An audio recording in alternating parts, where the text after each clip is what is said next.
వేదికపై ఉన్న పెద్దలు, లిపిని అభిమానించే పలు ప్రముఖులు, అతిథులు, పాత్రికేయులు అందరికీ నా హృదయపూర్వక ధన్యవాదాలు.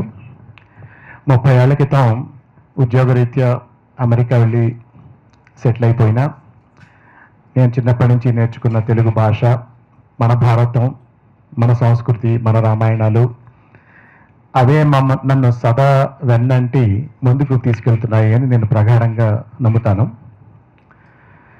అయితే ఏదో కొద్దిపాటి విజయాలు నేను సాధించిన ఏమైనా ఉన్న టెక్నాలజీ వ్యాపార రంగాల్లో వీటన్నిటికీ కూడా మన ఇతిహాసాలు ఇచ్చిన నైతిక పునాదులు చాలా ముఖ్యమైన విషయాలని నా నమ్మకం. పూర్వం మన చిన్నప్పుడు ఇళ్లల్లో పెద్దవాళ్ళు ఉండేవారు, కుటుంబాలు కలిసి ఉండేవాళ్ళం. పెద్దలు చందమామలు, బాలమిత్రులు, పుస్తకాలు, కథలు చెప్పడం, రామాయణ భారత భాగవతాలు చెప్పడం, ఆ పరిస్థితులు ఉండేవి. కానీ ఇప్పుడు మీ అందరికీ తెలుసు ఆ పరిస్థితులు ఇప్పుడు లేవు. థంబ్నెయిల్స్ టెక్నాలజీల ద్వారా ఆకర్షితులైపోయి పిల్లలు, పెద్దలు కూడా ఎలా మొబైల్ టెక్నాలజీల్లో ఇరుక్కుపోయి ఆ టెక్నాలజీ చూపిస్తున్న అనవసరమైన విషయాల మీద కాలం వ్యక్తపరుస్తున్నారో మనకు తెలిసిన విషయమే, దాని గురించి నేను పెద్దగా చెప్పక్కర్లేదు. అయితే దీన్ని ఏం చేయాలి, దీన్ని ఎలా వెనక్కి తీసుకురావాలి, మన వంతు మనం ఏం చేయగలం అన్న థాట్ తోటే 2022లో నుంచి ఉద్భవించింది ఈ లిపి ఇంక్ అనే కంపెనీ. ఇప్పుడు నేటి తరానికి, యువతకి వాళ్ళకి నచ్చిన రీతిలో, వాళ్ళు మెచ్చే ప్రక్రియలతో ఒక దృశ్య కావ్యంలా మనం మన కల్చర్ని, మన సంస్కృతిని, మన రామాయణాన్ని, మన మహాభారతాన్ని, మన భాషలని వాళ్ళకి ఎలా మళ్ళీ మక్కువ తీసుకురావాలి అని చెప్పడానికి ఈ లిపిలో మా ప్రయత్నం. మన అపార విజ్ఞాన సంపద వీటిని డిజిటల్ మాధ్యమంలో, మొబైల్ ఫోన్లపై టెక్నాలజీ సౌలభ్యంతో దృశ్య కావ్యంలా పలు రకాలుగా మార్చి చేయడానికి కొంతవరకు మాకు డేటా మీద రీసెర్చ్ చేయాల్సిన అవసరం వచ్చింది.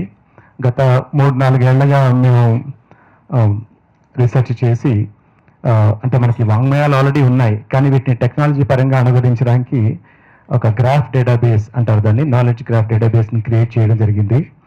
అది చేస్తూ ఉంటేనే కొన్ని అద్భుతమైన విషయాలు, మన వ్యాసుల వారి పరంపర, వాల్మీకి వారి గొప్పతనం, ఈ విషయాలన్నీ అన్ని జగద్విదితమైన టెక్నాలజీ పరంగా వాటిని చూస్తే అదొక అద్భుత ప్రక్రియలాగా అనిపించింది. ఇన్ని వేల సంవత్సరాల క్రితం ఏ టెక్నాలజీ లేకుండా, ఏ ప్రక్రియలు, అంటే మనకి ఏదైతే కావాలి అనుకుంటున్నామో ఇప్పుడు ఇవేవి అప్పుడు లేనప్పుడే వీళ్ళు ఇంత అద్భుతంగా ఎలా రచించారు, ఎలా ఊహించగలిగారు, ఎలా తపస్సు చేసి కనిపెట్టారు అన్నది ఇప్పటికీ నాకు అంత చిక్కని ప్రశ్న. నేను చాలామంది అడుగుతూ ఉంటాను, ఇవన్నీ ఆ రోజుల్లో వాళ్ళు ఎలా చెప్పగలిగారు? ఈ modern scientific equipment, so call modern scientific equipment అవి లేనప్పుడు వీళ్ళు ఎలా కనిపెట్టారు? Interplanetary distances, weight of earth, distance between sun and moon and sun and earth, ఇలాంటి విషయాలకి నాసా వాళ్ళు అనండి, ఇప్పుడిప్పుడే సైంటిస్టులు కనిపెడుతున్నారు. కానీ వాటికి ఆల్మోస్ట్ సమానంగా, ఇంకా అద్భుతంగా ఇన్ని వేల సంవత్సరాల క్రితం ఎలా చెప్పగలిగారు, ఏమిటి అన్న విషయాలు ఈ భారతం నిపుణంగా చదువుతూ ఉంటే చాలా విషయాలు అందులో అద్భుతంగా కనిపించాయి. అప్పుడు నాకేమనిపించిందంటే, ఇదే పిల్లలు చదువుతూ నేర్చుకుంటే వాళ్ళకి అట్లీస్ట్ ఒక జిజ్ఞాస, ఒక కుతూహలం వస్తుంది. ఈ మోడర్న్ సైన్సే నాకు అక్కర్లేదు, ఒక రకమైన ఇంకొక మ్యాథమెటికల్ మైండ్ తోటి నేను ఆలోచిస్తే నేను ఇలాంటి విషయాలు కనిపెట్టగలను అనే జిజ్ఞాస రావచ్చు అనిపించింది. అయితే వీటిని చేయాలి అంటే పిల్లలకి ఈ కాలంలో అందరూ ఏంటంటారు, నాకు రామాయణం, భారతం, ఇతిహాసాలు ఇష్టమే, కానీ వాటిని నేర్చుకోవడం చాలా కష్టం, ఆ భాష ఇప్పుడు నాకు రాదు, ఆ టైం నాకు ఇప్పుడు లేదు అనేది చాలా కామన్గా చెప్తారు. ఇది ఉత్తి పిల్లల విషయమే కాదండి, పెద్దవాళ్ళు కూడా మేము గమనించాం. చాలామంది ఇళ్లలో పుస్తకాలు ఉంటాయి, గ్రంథాలయాలు ఉంటాయి ఇళ్లలో, రామాయణం, భారతాలు పుస్తకాలు చాలా ఇళ్లలో చూశాను. కానీ మీరు చదివారా అంటే చాలామంది చదువుకుంటారు. ఇళ్లలో పుస్తకాలు ఉన్నా కూడా సంపూర్ణ రామాయణాన్ని, 7 కాండల సంపూర్ణ రామాయణాన్ని కానీ, 18 పర్వాల మహాభారతాన్ని కానీ సంపూర్ణంగా కూలంకుషంగా చదువుకున్న వాళ్ళు చాలా తక్కువ, లెస్ దాన్ సింగిల్ డిజిట్ నెంబరే అని చెప్తాను. అయితే వాటిని మారుస్తూ మేము లిపిలో రకరకాల ప్రక్రియలతోటి, గ్రాఫుల ద్వారా, డేటాబేస్ల ద్వారా, విజువల్ ఎలిమెంట్స్ తోటి, ఆడియో వీడియోలతోటి, ఆటలతోటి, వీటిని ఆటలు అంటే ఇవి ఏవో వీడియో గేమ్స్, వీళ్ళని వాళ్ళు కొట్టేసుకున్నారు, చంపేసుకున్నారు ఇలాంటి ఆటలు కాదు. ఏదైతే ప్రామాణికంగా మనకి గ్రంథాల్లో ఉన్నాయో వాటినే ప్రామాణికంగా తీసుకుంటూ ఆటలు తయారు చేయడానికి కొంచెం మాకు సమయం పట్టింది. అవి వాటిని కూడా యాడ్ చేస్తూ మేము చేసుకుంటూ వచ్చాం. రోజుకి 10 నిమిషాలు. మా విజ్ఞప్తి ఏంటంటే, ఏ కార్యక్రమం అయినా ఏదైనా నేర్చుకోవాలి అంటే నిబద్ధత లేకపోతే ఏం ఉపయోగం లేదు. ఏదో నేను December 31st రెజల్యూషన్ తీసుకుంటాను, ప్రతిరోజు ఎక్సర్సైజ్ చేస్తాను, ప్రతిరోజు చేస్తాను అంటారు, వారం రోజులు 10 రోజుల్లో ఆపేస్తారో నాకు తెలుసు. అలాంటి వాళ్ళకి ఎలాగైతే ఏ ఉపయోగాలు రావో, ఇది కూడా రోజుకి 10 నిమిషాల నిబద్ధతతో అట్లీస్ట్ ఒక 3 నెలలు ఈ లిపి ఎపిక్స్ని డౌన్లోడ్ చేసుకుంటే మీరేదో అడ్వాన్స్డ్ ఎక్స్పర్ట్స్ అయిపోతారని నేను చెప్పను. కనీసం ప్రామాణికతో కూడిన 18 పర్వాల మహాభారతం కానీ 7 కాండాల రామాయణం కానీ గర్వంగా మీరు చెప్పుకోవచ్చు, నేను చదివాను, భారతం రామాయణం నేను చదివాను అని ప్రతి భారతీయుడు గొప్పగా చెప్పుకోవాలి నా ఆకాంక్ష. ఆ రోజు వస్తుందండి. ఇప్పటికే కొన్ని లక్షల మంది చూపిస్తున్నారు ఇంట్రెస్ట్. అయితే ఇది పూర్తి చేసిన వాళ్ళకి ఈ మన లిపి ఎపిక్స్లో అక్కడక్కడ కొన్ని ప్రశ్నలు జవాబులు అని ఉంటాయి, ఆటలు కూడా ఉంటాయి. వాటిల్లో ఉత్తీర్ణత వచ్చిన వాళ్ళకి, అంటే మీరు సరిగ్గా చదువుతున్నారా లేదా, మీరు చదవక్కర్లేదు, కావాలంటే వినొచ్చు కూడాను. ఇది ఒక దృశ్య కావ్యంలో చూడొచ్చు, వినొచ్చు, చదవచ్చు. మీరు సరిగ్గా చేస్తున్నారా లేదా అని మధ్యలో ప్రశ్నలు జవాబులు ఉంటాయి. ఇవి చేసి ప్రతి పర్వం పూర్తి చేయగానే మన ఎపిక్స్ యాప్లో ఒక డిజిటల్ సర్టిఫికెట్ వస్తుంది. అయితే సరస్వతి పుత్రులు శ్రీ సామవేదం షణ్ముఖ శర్మ గారు, యువతేజం ప్రవక్త వక్త కేసీ గారు ఏమన్నారంటే, మీ యాప్లో కంప్లీట్ చేస్తే పూర్తిగా వాళ్ళు స్వయంగా సర్టిఫికెట్లు అందజేస్తారు. ఇది ఒక అద్భుతమైన అవకాశం అండి. అందరూ కూడా అది వినియోగపరచుకొని వాడుకోవాలని నా విజ్ఞప్తి చేస్తాను.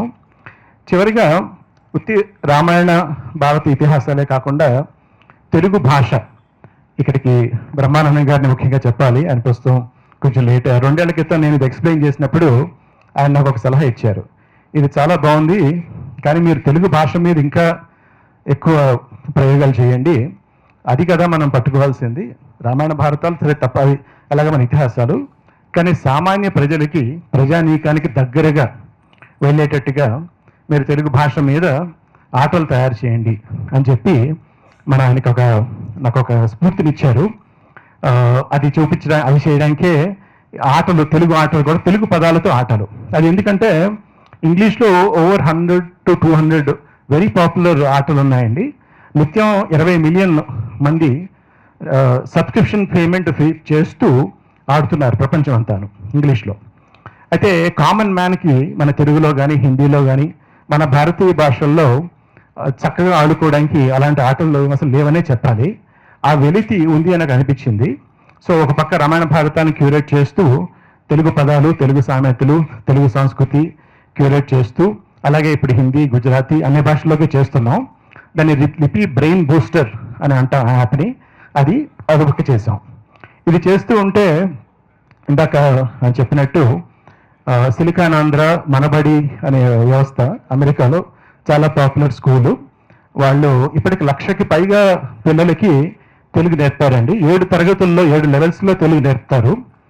వాళ్ళు ఎంత అద్భుతంగా తెలుగు అక్కడ నేర్పుతున్నారంటే ప్రవాసాంధ్రులకి, అక్కడ 7వ తరగతి తెలుగులో ఉత్తీర్ణులైన వాళ్ళు తెలుగులో కంద సీస పద్యాలు కూడా రాయగలుగుతున్నారు, చందోబద్ధంగా పద్యాలు రాయగలుగుతున్నారు. అది ఈ విషయం చెప్తే తెలుగు స్టేట్స్లో కూడా ఆ సామర్థ్యత చాలా తగ్గిపోతుంది. దాన్ని మళ్ళీ వాళ్ళు రివైవ్ చేస్తున్నారు. సో వాళ్ళు మన యాప్ చూసి ఇది చాలా అద్భుతంగా ఉంది, ఇదే టెక్నాలజీని మీరు మా పిల్లలకి మా పాఠ్యాంశాలకు అనుగుణంగా చేయగలరా అని అడిగారు. అది మేము చేస్తున్నాం. ఈ ఏప్రిల్ నుంచి ఇది ఏటా 15,000 మందికి మన లిపి కిడ్స్ అనే యాప్ కంపల్సరీగా వాళ్ళు పిల్లలు నేర్చుకుంటారు. సో అదే నేను ఒక సభలో గరికపాటిగా చెప్పారు, చాలా స్కూళ్ళల్లో మీకు తెలుగు టీచర్లు లేవు. ఓకే, అది ఒక ప్రాబ్లం ఉంది మనకి తెలుగు స్టేట్స్లో. వనరులు లేవు, టీచర్లు లేరు అంటున్నారు కదా. కనీసం మీరు కెమిస్ట్రీ టీచర్ అవ్వచ్చు, ఫిజిక్స్ టీచర్ అవ్వచ్చు, మ్యాథ్ అవ్వచ్చు, మీ పాఠ్యాంశం అయిపోయాక ఆఖరి 5 నిమిషాల్లో ఒక శతకం నేర్పి పంపించండి పిల్లలకి అని చెప్తున్నారు. శతకాలు, తెలుగు శతకాలు నేర్పమంటున్నారు. మేము ఆ తెలుగు శతకాలను కూడా మా యాప్లో క్రోడీకరించి వాటిని చాలా వినూత్నమైన రీతిలో అద్భుతమైన వీడియోలతోటి ఆ శతకాలన్నీ తయారు చేసాం. తర్వాత సమయం ఉంటే మన రిలీజ్ ఫంక్షన్ అయ్యాక లిపి కిడ్స్ కూడా మీకు చూపిస్తాం. సో లిపి కిడ్స్ పిల్లలకి లిపి బ్రెయిన్ బూస్టర్ అనేది తెలుగు పదాల ఆట, ఇందాక ఫస్ట్ కొంచెం చూపించాను. రామాయణం, మహాభారతాలు, లిపి ఎపిక్స్, ఇలా 3 యాప్స్ తోటి మనం వచ్చాం. ఇది అందరూ కూడా దీనికి విస్తీర్ణత ఇచ్చి మేము చేస్తున్న మా కార్యక్రమానికి సహాయం చేస్తూ మీ మాధ్యమాల్లో, మీ ప్రసంగాల్లో, మీ అవకాశాల్లో మా గురించి చెప్పి, ఈ లిపి యాప్స్ గురించి చెప్పి వీటిని ఇంకా ముందుకు తీసుకెళ్ళడానికి సహకరించాలని కోరుతూ ధన్యవాదాలు.